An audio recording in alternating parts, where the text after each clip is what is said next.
Hi everyone, Josh here with Northern Frogger, and today I want to talk about my giant Madagascar day gecko.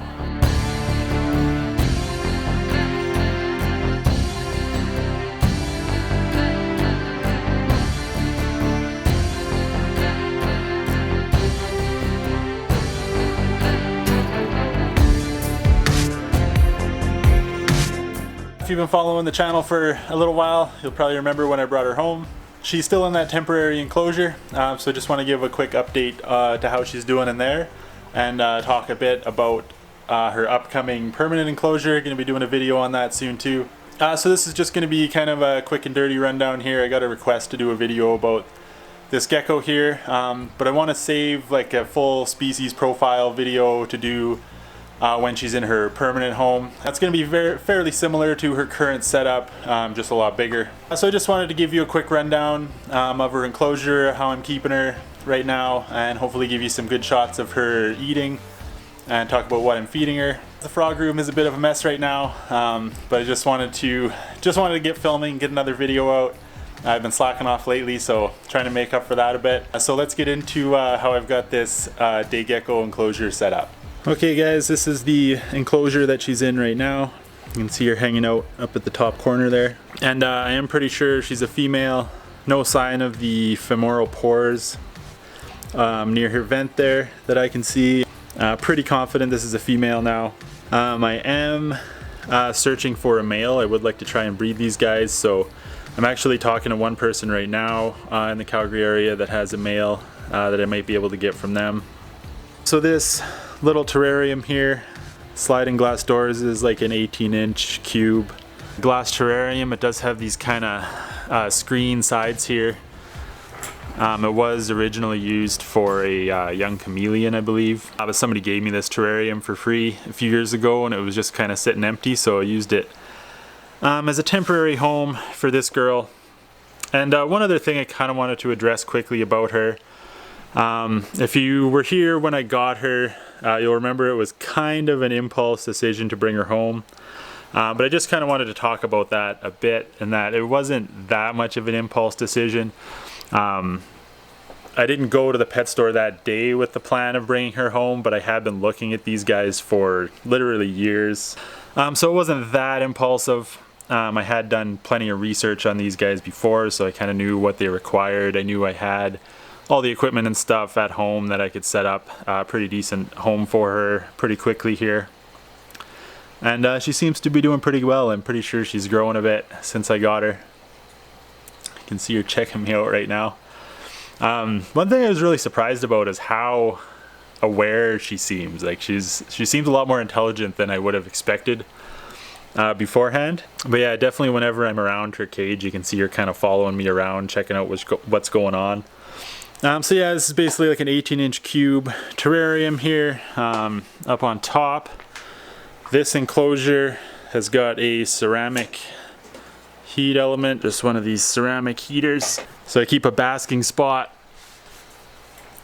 right there at about 90 degrees, just a little bit over 90 degrees Fahrenheit. It's usually first thing in the morning when the lights come on. You'll see her sitting on that piece of cork there, basking in the heat. But she spends most of her time over on the other side here, kind of hanging out in this area, because that's where this other fixture has the UVB bulb. This light here too is just a daylight bulb, just to help the plants a bit. And just because I don't like the color of the UVB bulb very much, it's a little too yellow for my taste. So if I take this one away, you can kind of see it's just more yellow. It's not all that bright. But yeah, this is just a daylight spectrum CFL that's in that other dome there. I've also got this little Exoterra waterfall in the back there to help keep the humidity up a bit. And as well for the humidity, I've got it hooked up to the Mist King automatic mister system. So she gets that misted a couple times a day. And then every couple of days I actually manually mist this one too. She's never had any problem shedding or anything that I can see. So yeah, as I mentioned before, this closure is temporary. I have covered these mesh panels with like plastic food wrap just to keep the humidity up a bit. because it's pretty dry here. And that's pretty much it. Oh, I do have this other feeding ledge up here, just this magnetic ledge that sits on the top that I put her prepared food in there. And then over beside it, I'll just show you quick, this is the tank that she's going to be going into. This is going to be her permanent home. And this is like a 55-gallon corner aquarium. I'm going to start building this up here right away. I was actually out of cork bark, but I just got, yesterday, resupplied my cork bark. I got a big box of pieces here. A couple of nice great big tubes here that I think I'm going to use for the gecko enclosure. Also got a couple cans of this stuff. The Pond and Stone spray foam. But yeah, it's going to be kind of a spray foam cork bark background in here. I also want to go through, this silicone is looking pretty nasty on these seams here, and because it's just going to be a vivarium, there's not going to be water up that high. I'm actually going to go through and cut all of this silicone off as best I can on all of these seams, just to make the viewing area a little more seamless, make it look a little nicer. And then I'm actually going to go through along the bottom and reseal the bottom seams, and probably like the top or the bottom 6 inches or so. And then gonna have to make some sort of a custom top for this thing. I'm not exactly sure how I'm gonna do that yet, but this build is going to be coming up in the next couple weeks here, because if I do end up getting another male, I think this terrarium is way too small for 2 of these guys. I mean, it's too small for her really too. So you want to get her upgraded into this much bigger one here as soon as possible. But yeah, that's basically it for the setups. I'm gonna go grab some crickets and see if I can get this girl to eat for me. Alright, so setting this camera up on the tripod here spooked her a little bit. She went and crawled into that tube there. But she still got her head peeking out, kind of checking out what's going on. So I'll see if we can get her to eat a cricket. Alright, so we got our crickets here. I'm ready to go. Trying to feed her with these tongs. These are actually my aquascaping tweezers, but they work pretty well for this too. These crickets I dust with this Repashy Calcium Plus, and they're gut loaded on this Repashy Bug Burger. I also feed my crickets kind of like a lot of leftover vegetable stuff, so kind of like salad greens, carrots or potatoes, stuff like that. Try to give them a varied diet so that the crickets are nice and gut loaded. And I think she's noticed that the crickets are out. She's kind of keeping a pretty close eye on that container now. So let's see if we can get her to eat in the frame. Alright, got a cricket. We're not going to focus here, but let's see what she does here. So she can already see it. Oh, here she comes. Oh yeah.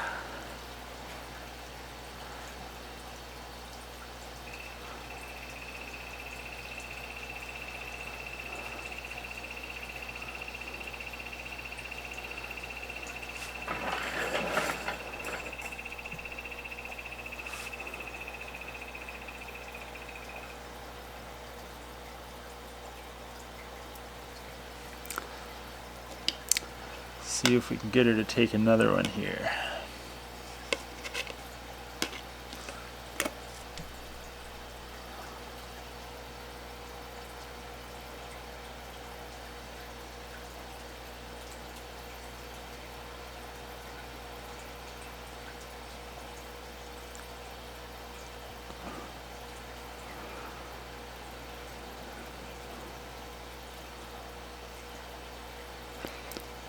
She's thinking about it.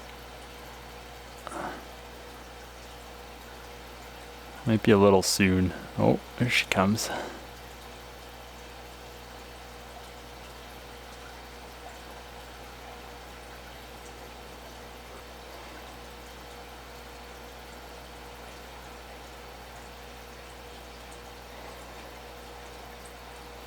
So she went and hid down there somewhere.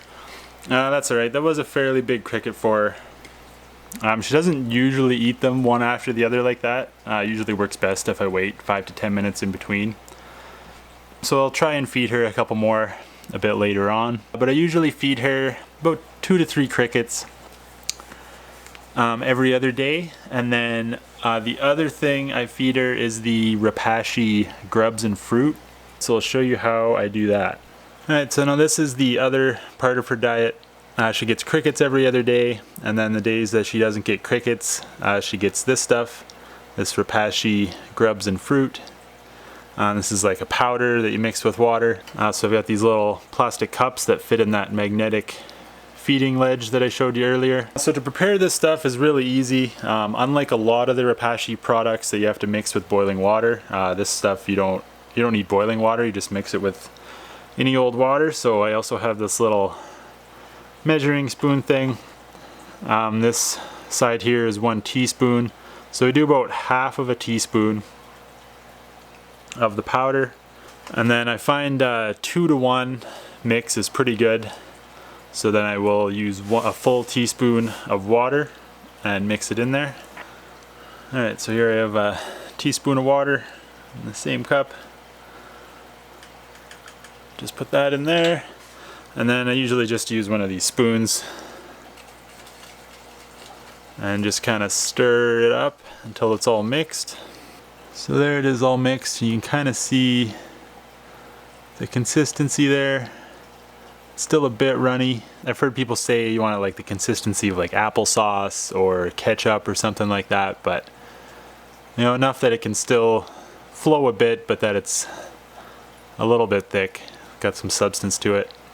So that's all I do for that. She really doesn't eat very much of this. So yeah, the half teaspoon of the mix is plenty, because she won't even come close to eating all this. She'll come and look at it a few times throughout the day. So let's see if she wants to eat this.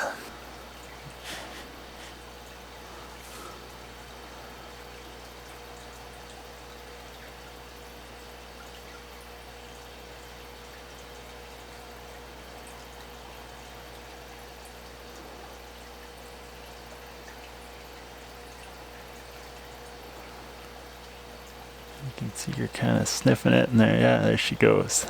It'd be nice if she was at a better angle to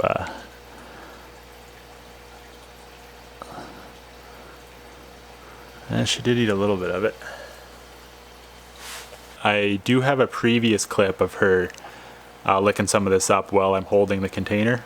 If you follow me on Instagram, you may have seen that already. I have been working with her, hand feeding her and stuff like that too, trying to get her used to me. She was pretty flighty when I first brought her home. Had to be careful if I moved too fast near her terrarium. She'd go flying across for cover, hiding down in that cork tube. But she does seem to have relaxed a bit now. I have been working with her, getting her used to my hands in there, and she definitely has calmed down. But I am still kind of looking for a name. I haven't quite decided. Somebody on Instagram suggested Gwyneth Paltrow because apparently she looks like a gecko. I don't really see it, but I do kind of like the name Gwen the Gecko. So I'm kind of contemplating that. Let me know if you have any other suggestions. But yeah, I think that's pretty much everything I wanted to cover about her for today. I will be doing a more in-depth video about her eventually when I get her into the new permanent enclosure, and I will be doing a full build video on turning that 55-gallon aquarium